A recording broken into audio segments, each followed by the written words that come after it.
জীবনে হচ্ছে অনেক বড় ভুল করছি আসলে। ভুল করার ফলটা এখন দিন দিন যত যাচ্ছে ততই অনুভব করতে পারতেছি। আর যে দেখেন স্যুপটা হচ্ছে অনেক টেস্টি ছিল, অনেক মজা ছিল। আর হচ্ছে রাত 10টা 11টায় যদি এরকম নিরিবিলি রাস্তায় জামাইয়ের সাথে, প্রিয় মানুষটার সাথে ঘোরা যায়, সেটা কিন্তু মানে সেই রকম আনন্দ দেয় যে যারা না ঘুরেন তারা কখনো বুঝতে পারবেন না। তো আমার যখনই মন খারাপ হয় তখনই হচ্ছে জামাইয়ের সাথে বের হয়ে যায় এরকম সুন্দর মতো রিক্সায় ঘোরাফেরা করতে। হ্যালো এভরিওয়ান, আসসালামু আলাইকুম, welcome to my new blog. তো আরেকটা নতুন ব্লগে সবাইকে ওয়েলকাম করতেছি। তো এই যে দেখেন, বৃষ্টির কারণে হচ্ছে কাপড় চাপড় ধুয়ে তো রাখতেই পারি না, 3-4বার করে ছাদে দিয়ে আসি, আবার নিয়ে আসি, মানে এরকম অবস্থায় চলতেছে। তো যেহেতু হালকা একটু ঠান্ডা পড়ে গেছে, প্রতিদিনই চেষ্টা করি খালাকে দিয়ে একটা একটা করে কাঁথা পরিষ্কার মানে করার জন্য, কারণ গায়ে নিতে হয়। এখন শেষ রাত্রের দিকে মনে হয় কি যে শীত শীত একটা আমেজ, কারণ বিশাল বৃষ্টি হচ্ছে, ঘন্টা এই ছাড়ছে এই হচ্ছে, এই অবস্থা। তো হচ্ছে কাপড়গুলো ভাঁজ করে নিচ্ছি। কাপড় ছিল প্রায় 2-3 দিনের কাপড় ছিল, এখনও অলরেডি ভিজাগুলা আছে, জানি না আজকে শুকাবে কি না। হালকা একটু রোদের মুখ দেখা গেছে, তো আলহামদুলিল্লাহ যদি রোদ এইরকম থাকে তাহলে আসলে শুকায় যাবে। তো আপনাদের ভাইয়ার তো প্রতিদিন জামা কাপড় ধুতে হয়, কারণ আসলে সে প্রতিদিন ছেলে মানুষ বাহিরে যায়, কাপড় চাপড় নোংরা হয়। আর সে আসলে কাপড় চাপড় একটু পরিষ্কার পরিচ্ছন্নতা না থাকলে সে পরতে পারে না, এটা হচ্ছে তার একটা বদ অভ্যাস। আর নিজের কাপড় নিজে ধুইতেই হচ্ছে স্বাচ্ছন্দ্য বোধ করে। তো খুব কষ্ট করে হচ্ছে তাকে ম্যানেজ করে খালাকে দিয়ে আমি কাপড় ধোয়াই। যে কষ্ট কেন করবা, যেহেতু মানুষ আছে এগুলো ধোয়ার মতো, আমাদের সবারটাই ধোয়, তোমারটা কেন তুমি কষ্ট করে এত রাত্রে এসে বা পরের দিন ধুইতে হয়। তো এইভাবে করে হচ্ছে ম্যানেজ করে হচ্ছে অল্প অল্প কাপড় তারটা দেই, একসাথে দেই না, কারণ তার মনে হয় কি যে কাপড় পছন্দই হয় না ধোয়া, এটা হচ্ছে তার একটা মানে জাতীয় স্বভাব। আর একটা কথা বললে বিশ্বাস করবেন না, আমার সাংসারিক জীবনে আজ পর্যন্ত আমি তার লুঙ্গিটা কোনো দিন ধুই নাই। এই যে ব্লগ দেখতেছি, জাপানিজ ব্লগ, আর কাজ করতেছি।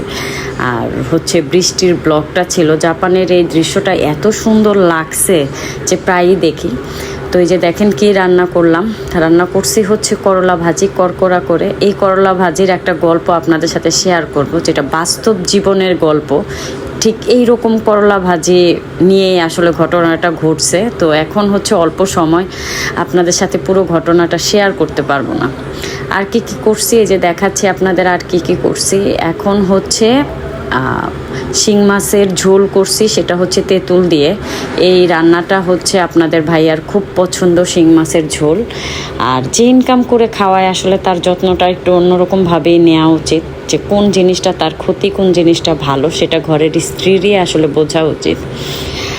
তো এটা রান্না করে দেন হচ্ছে চলে গেছি বাহিরে। এখন বাজে হচ্ছে প্রায় 10টা। এর আগেই আমরা বাইরে গেছি, হচ্ছে 4টার দিকে বের হয়েছি, হয়ে হচ্ছে আপনাদের ভাইয়ার ক্লাসে গেলাম। ক্লাসে যেয়ে হচ্ছে সময়টা পার করলাম।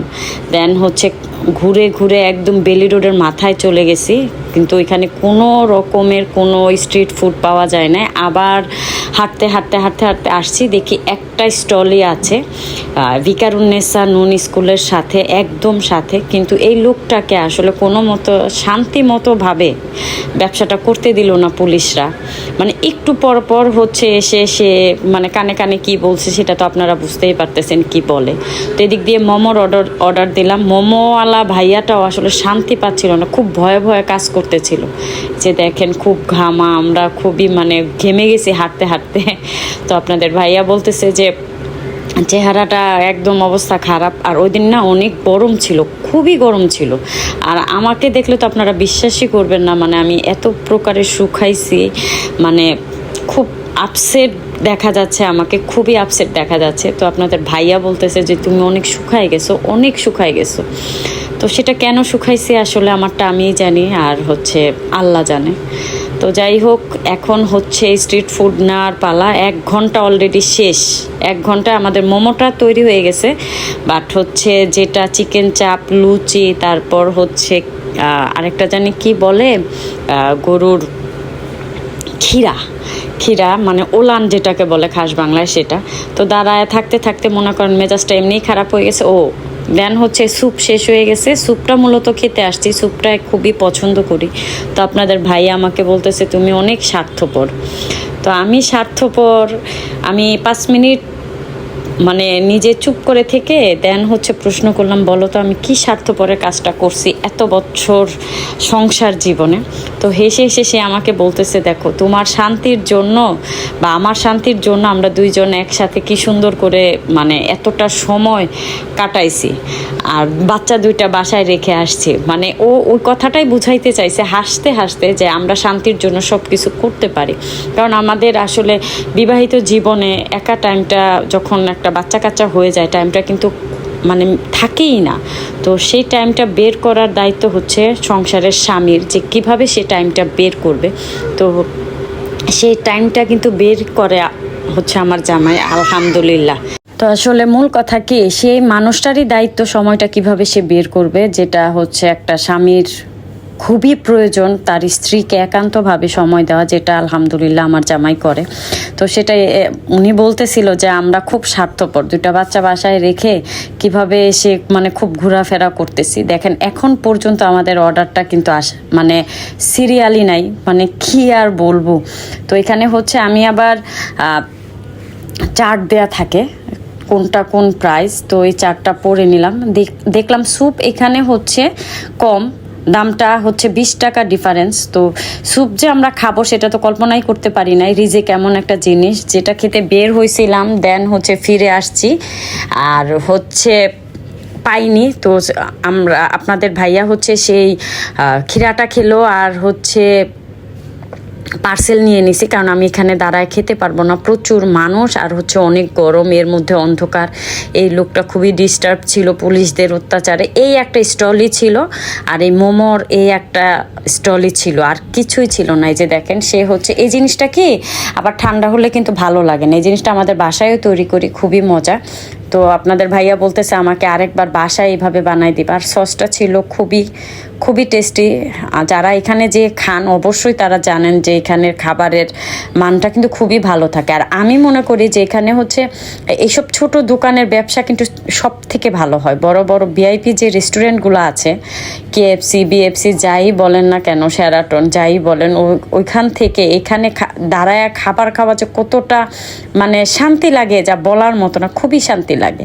তো সে শুধু এটাই খেলো। এখন হচ্ছে আমরা পার্সেল নিব, নেওয়ার পর হচ্ছে বাসার উদ্দেশ্যে রওনা দিব। তাও তো মানে মোটামুটি 11টা 11:30 বাজে। তো এখান থেকে মোমো নিয়ে নিলাম।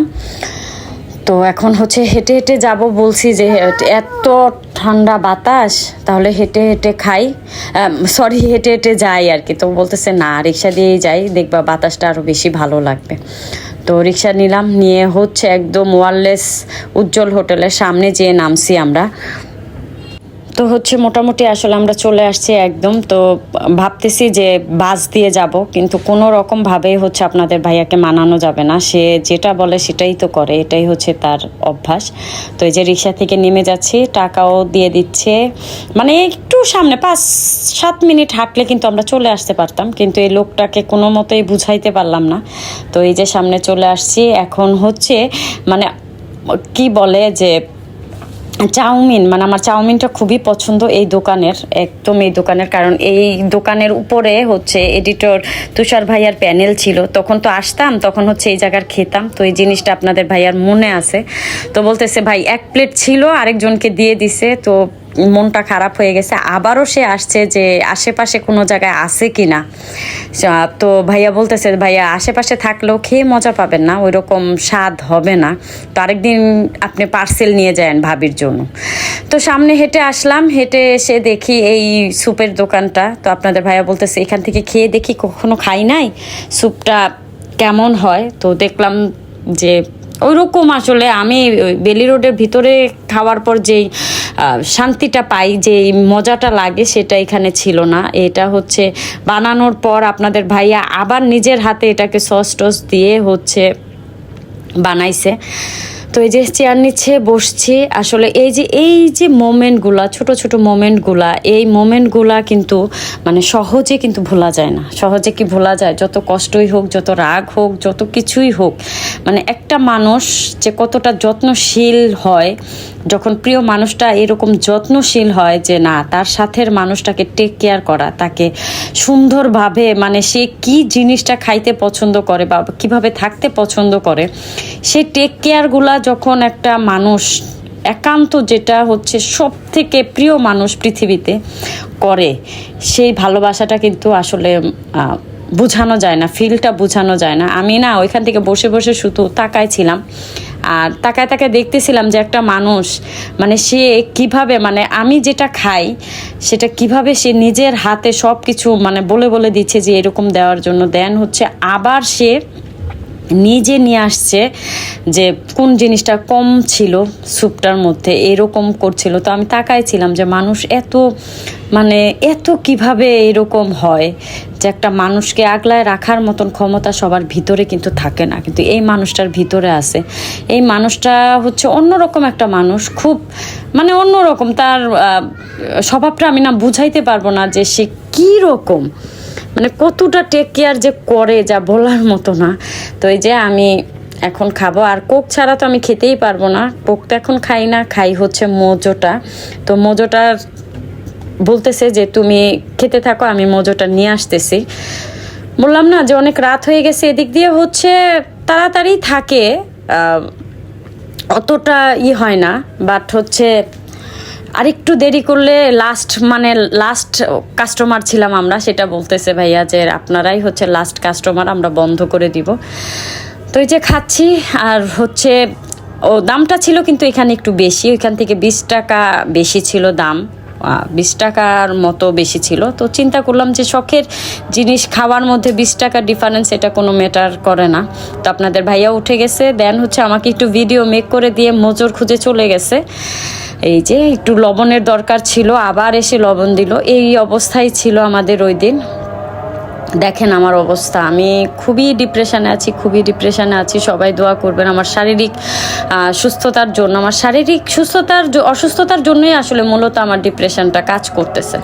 কয়দিন আগে হসপিটালে ছিলাম, তো এই কারণে আপনাদের ভাইয়া হচ্ছে আমাকে একটু বাহিরে নিয়ে বের হয়, যেন আমার মনটা ভালো থাকে, শরীরটা ভালো থাকে।